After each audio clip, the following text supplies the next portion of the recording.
देग्लायहाय माबायदि गाजा गोमजायै बर'दिनखौ फालिनायनि थामथिम खालामदों नोंथांमोना? देग्लायथ' जोङो आवगाय बोसोरनिफ्राय साबसिनाव माने गाजा गोमजायै जोङो बे बर'दिनखौहाय पालन खालामनो जोङो सेस्था खालामगासिनो दङ। दा दाखालिनिफ्रायनो नैबे जेनिखि डेक'रेसन बेखौ बानायगासिनो दङ। जोङो दा बेलासिनि समसिमहाय बेखौ खालामगासिनो थागोन। मानोना बेवहाय माखासे डेक'रेसन खालामबावनांगौ दङ। दा बेलासियावसो जोंनि डेक'रेसना जोबगोन आरो। मा मा हाबाफारि लागोन नैबे ख्रिस्टमासनि समाव नोंथांमोननि गेजेराव? हाबाफारिया माने बेनो जोङो दा मोनानिफ्रायनो सार्भिस दङ।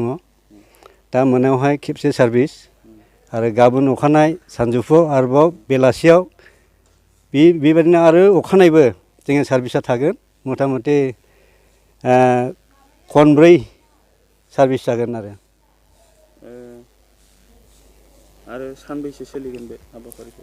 बेथ' जोंनि बिबिसिनि मथेब्ला माने दिनै मोनानिफ्राय गाबोन सानसिमावनो जोबनांगौ। खिन्थु गोबां मण्डलिफ्रानो माने बेबायदि गावबा गावै माखासे बिदिनो बारायदेरनानै माने इसोरखौहाय बाख्नायो आरो।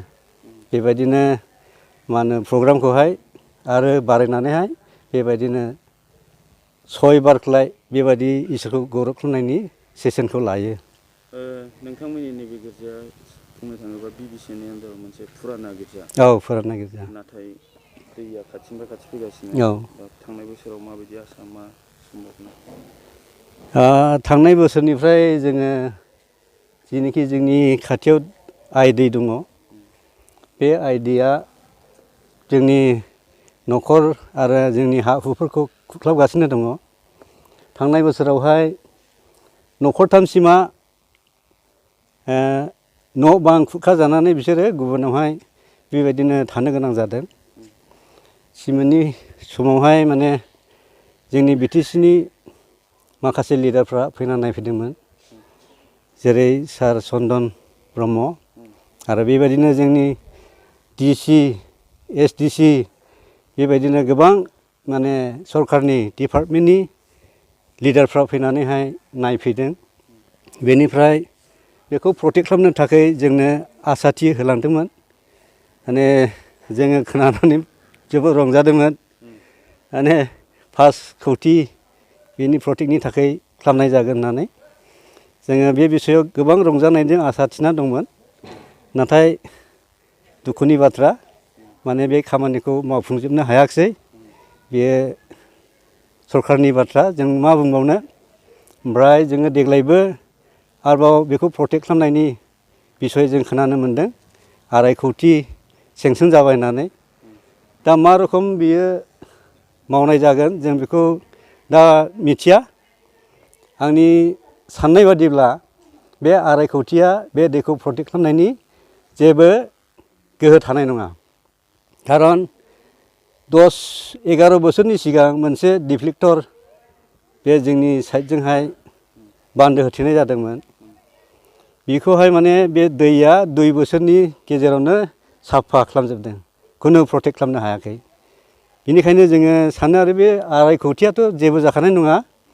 बेनिखायनो आङो जोंनि जेनोखि दा गोदानै जोंनि बिटिसिनि सरकार जागोन आङो खावलायदों आंनि बे 2 नं बोरिजार गामिनि जानानै जेन' बे जोंनि जेनोखि खाथियावहाय खैफोद जानानै थानाय दै बिमाजों बेखौ जेन' प्रटेक्ट खालामनानै जोंखौ बासायो। माबा मोनसे राहायै प्रटेक्ट खालामनानैब्लाबो जेन' बेखौ बासायनायनि मा होनो थांखिखौ लायो आं बेखौनो खावलायनाय थाबाय। जोंनि नोंथांमोननि बे गामियाव बेसेबां न'खर दंमोन सिगाङाव आरो दिनैनि दिनाव बेसेबां न'खर दंबावो? सिगांथ' माने जोंनि बे गामि एबा मण्डलिया माने जोङो नुबाय 1908 सननिफ्रायनो। खिन्थु बे सनसिमावहाय जोंथ' मिथिया जाहैबाय बेसेबांथा न'खरफोर एबा माने मानसिफोर दंमोन। दा नैबे जोंनि समावहाय माने 36टा न'खरफोर दङ। गासैजों जोंनि संख्याया 150निबो बारा जागोन। 160 जन दङ। दा जोंनि गामिया माने दा बेबायदि न'खरफोरजों जोङो बे मण्डलि एबा गिर्जाखौ जोङो सालायगासिनो दङ आरो। थानायाव देग्लाय आफा जिसुनाव मा प्रार्थना खालामगोन एबारहाय? जोंथ' आफा जिसुनियावहाय जोङो प्रार्थना खालामगासिनोखा फास्टिंबो थानानै जों खालामो। जोंनि ओरै बिबिसिनि लिडारफ्राबो फैनानै बे दैमायाव फैनानै प्रार्थना खालामफैगासिनो। बे गासैबो इसोरनि इसाया मा जों बुंनो हाया। दा माने इसोरा इस्सा जानानै जोंखौहाय माने बेवहाय थानो थाखाय सहाय खालामोला बे गासैबो इसोरनि इस्सा बादिनो जागोन। खारन मानो होनब्ला इसोर मावनो हायै जेबो गैया। इसोरा गासैखौबो मावनो हायो। खिन्थु जोङो बेजों अनजाथाव जानांगौ आरोखि।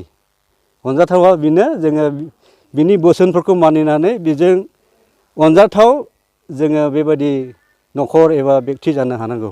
होमब्लासो इसोरा जोंखौ अननानै जोंनि गासै समयसा जोंनि गासै बिफद आफदखौ बियो बासायनानै लाखियो।